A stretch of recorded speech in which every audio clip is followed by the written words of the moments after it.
Hello, beautiful Gemini friends. I am so excited to be back. I took the month of February off of doing the 12 sign readings because I was going through a big move, and I am so excited to be back and doing the March readings. And what a special month to come back to, because this is just such a gorgeous month. This is a really extra potent Pisces season because we have both Jupiter and Neptune moving through Pisces. So the sun is going to meet up with both of these planets. We also have a new moon in Pisces. There's just a lot of transmutational energy moving through during Pisces season this year. And so this is really helping us recalibrate and adjust to some new energy cycles that have been flowing in and beginning over the last several months. And so this Pisces season is really helping us get grounded into it and understand it from the inside out. And then, of course, this is the month of the equinox, which means we are heading into Aries season, the beginning of the new astrological, or the Western astrological new year. And so this is also a month of rebirth, of re-energization, of exploring who we are, of coming back to playfulness. It really has it all. And it's a month where all the planets are moving direct, where we're still in this kind of like forward motion flow energy. So it's got a lot of beautiful elements. Now for you Geminis, this is a really interesting time of year, right? Because we're kind of rounding the corner as we get into Aries season, right? We're getting pretty close to Gemini season, which means we're getting to the houses that have to do with the bigger picture, right? Not just us as individuals kind of tucked away inside our homes, like hiding out, but how we're connecting to our communities and to the world at large and sharing our gifts. And Gemini, this Pisces season is going to ask you, taking everything you learned and understood while that North Node was in your sign, right? Because during this crazy, very intense last couple of years, the North Node was in your sign for a good chunk of that, right? And I always think of the North Node as like when it's in a sign that's personal to you, whether it's your own personal node or it's your sun sign or moon sign or rising sign, it's like a big spotlight on you where it amplifies everything you're wanting to shift, move, change, and asks you to really dig in, right? So you learn a lot during a time when you have a North Node in your sign. And so here with the Pisces season, this is 10th house energy about the legacy you want to build, how you want to share your gifts with the world. I think this is a time that's going to be asking you not to hold back. Not to hold back the talents and wait for some magical day when it's going to be ripe and ready and you're going to be ready, right? Like we always think there's going to be this perfect day to sit down and do something. I always think that with doing these readings, for example. Like I have this image of who I think I need to be, the energy I need to have, the day that it needs to be in order for me to sit down and talk to you. And, the truth is that I just have to show up first.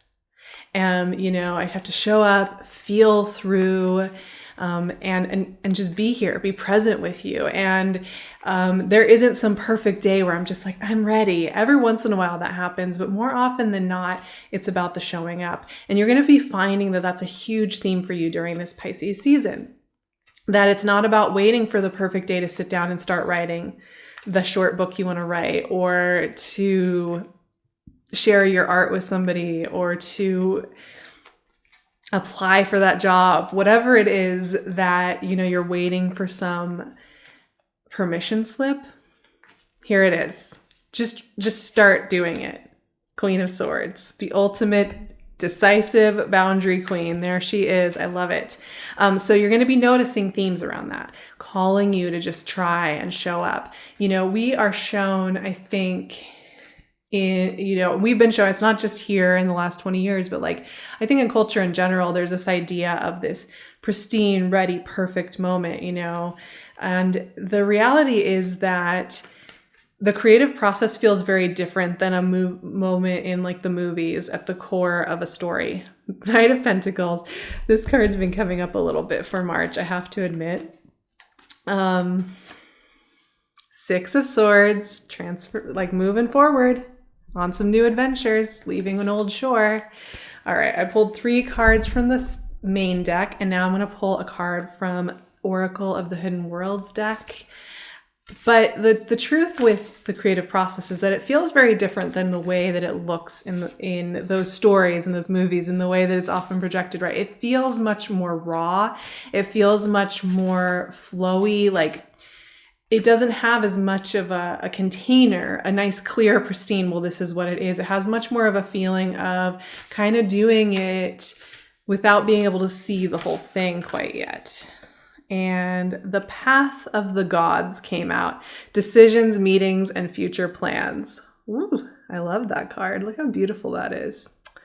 Okay, so that's what I gotta say about Pisces season. Now, Aries season comes in, right? We have the equinox on the 20th. The sun moves out of Pisces and into Aries, and then Mercury follows shortly after, and we have a new moon at the very end of the month in Aries. So as we move into Aries season, this is about community and connection. And it kind of builds on what I was just saying about creativity and sharing, because when you have 11th house energy like that, you have community, and Aries energy is so in flow with Gemini energy. I love the interchange between these two signs and the energy that flows between them.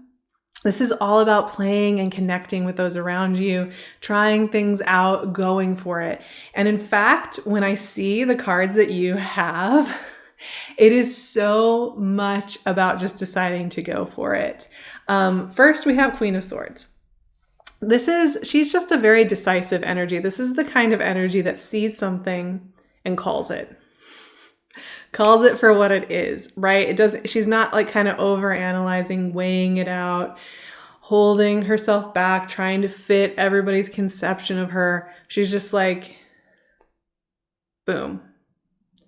I'm calling this what it is.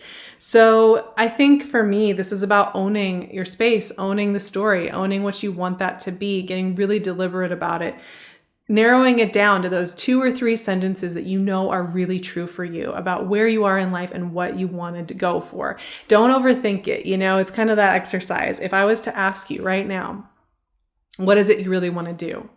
What pops right out of your mouth? What is the first thing you would write down? It doesn't need to make sense. It doesn't need to have an entire plot line sorted out. It just needs to be there. What is it? That's what Queen of Swords is all about. Now, we do have next door to her, funnily enough, we have this too is such a pair. Because Knight of Pentacles, I'll admit, okay, not the fastest mover, but very observant. Knight of Pentacles is about standing still long enough to actually hear what's trying to be heard, to actually acknowledge what wants attention, to get into our bodies, to get in connection with our spirits, and to act accordingly. So while Queen of Swords and Knight of Pentacles, they are sitting, right? They're sitting here, they're kind of looking out, they're analyzing the situation, they're noticing, they're picking up on the signals. They're also very deliberate about saying, yes, this is for me. Yes, this is what I want to do. They are standing still, sitting still long enough to get honest about it. And I think that's the part that we often miss. Like, if I sit still for a couple of days, won't I be doing nothing? And won't that be less valuable? And what these cards are reminding me of is how essential it is to get still enough to get deliberate. And so you're going to be noticing that theme coming up this month. Now, with that stillness, with that deliberate paying attention, we have movement. And I will say this about March, it is a month of transmutation. It's about diving deep into our spirits and hearing what it is and taking a dip in the mother ocean of this world and coming out fresh. It's also a month of change. It is also a month of things changing, new elements, new ingredients getting mixed in. And that's true for everyone.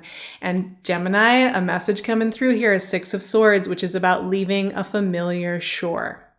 And it goes back to that message that was coming through at the beginning of the chat when I was talking about waiting for this day where you're going to be ready and you're going to feel ready enough to try. Recently, when I was just moved to Sweden. And I think we can all tell that I'm from the US. I remember too, it's like the few days before I left physically, I did not feel ready. I felt like, no, I need a couple more weeks. If I could just have a couple more weeks, I could get everything done and I would see everybody I need to see and I would feel at peace. And, I just felt still overwhelmed because it's a big moment, right? But I had my flight. It was time to go. I had actually done everything I needed to do. And yet I still felt like, am I really ready? Am I really allowed to do this? So often, that is a feeling that comes up when we're about to do something big or when we're about to just try something. It's like we still have this belief that some other day is going to be the more comfortable, better day to do it. But the Six of Swords is a reminder that there is going to be some complex emotions, even when something is really right for us. And, that is something that takes some practice, right? Differentiating between something where we're feeling resistance because we actually don't want to do it and when we're feeling resistance because we're just nervous. And that's something that we each have to kind of navigate and notice within us. But as Martha Beck says, that whenever it's something that is true, like when we go through something in our minds and we're thinking about what we're going to do with it and if it's right, when it's something that's really true for us, our body will relax. It'll stop being so clenched. And when we have to kind of clench up or armor up, there's normally something there that is not quite in alignment with us, right? So that's one way to do that. But the main point of Six of Swords is going to be that it's time to leave something familiar, something that is known, tried and true, and yet it's time to shift gears. Now, that doesn't necessarily mean you have to move or leave your relationship or quit your job. I mean, maybe one of those things will be happening. But a lot of times leaving familiar can be routines. It can be habits. It can be, if you're a creative person and you paint or you sing and you don't ever share your work, it can be getting out there and sharing your work. That can be leaving the familiar shore. It can be just posting a song on Facebook and letting your friends and family hear it, even though you feel like you want to wait till you're perfect one of these coming years, right? And then finally, we have the Path of the Gods, which is quite the title, I have to say. This is about, you can see there's these spirits meeting in this valley. They're like little elfin-like spirits in their little draping robes in this beautiful valley. And the subtitle is Decisions, Meetings, and Future Plans. And this goes back to something that is prominent. It's going to be prominent for you over the next couple of months, which is about community and connecting with people that can help you make your visions come to life, who can co-create with you, who can play with you, who can appreciate your art. It's not about just keeping yourself isolated, hiding yourself from the world anymore, Gemini. This is going to be a really strong season for sharing, putting yourself out there, trying, and sharing it with kindred spirits and connecting with kindred spirits. But all these messages, like especially these first three cards, they're about kind of getting honest with yourself, right? They're almost a little bit lonely. We've got these two characters listening into their bodies and their spirits. We've got this character leaving behind the familiar shore. And I think the point being there that we have to leave the familiar shore. We have to leave the comfort bubble and the little comfortable circle that we're in and this comfortable routine in order to find our kindred spirits, in order to find our path. And we are only ever going to meet those people when we step just outside of our usual little rotations. So there's a reminder here too that, if you're brave enough to listen in, you're going to end up being asked to step out. And that can be a little scary. I'm not so worried because I do feel like Gems, you all are very talented at connecting and at sharing and exploring and sharing life with others and with community. I think Geminis are especially talented at this. I have so many Gemini friends, and I'm always in awe of their ability to connect and share and have community and just like be able to have conversations with pretty much anyone. Yeah, I am always in awe of that. And I know we're all different and probably not every single one of you is like that, but it's a gift you have. So use it, play with it, have fun with it, get back out there, share the part of yourself you're a little bit scared to share. And I'm just so excited to see what comes of this, because this is a really potent, profound, honest month. March is this Pisces season, this Aries season. I am wishing you all just the most beautiful end to one astrological year and beginning to another. I will be offering even more support over on my Patreon. I would love to see you there. We do weekly chats and I activate all of the moons. It's a really, really great space. I can also see you over on Instagram. There's only one true Sarah Vrba, so I'll leave the correct handle so you won't have to worry about all the imposters out there. And I will also leave my email on my website. I'd love to see you in any and all of those places, my friends. Have a beautiful March. I will talk to you all very soon, and I love you, Gemini.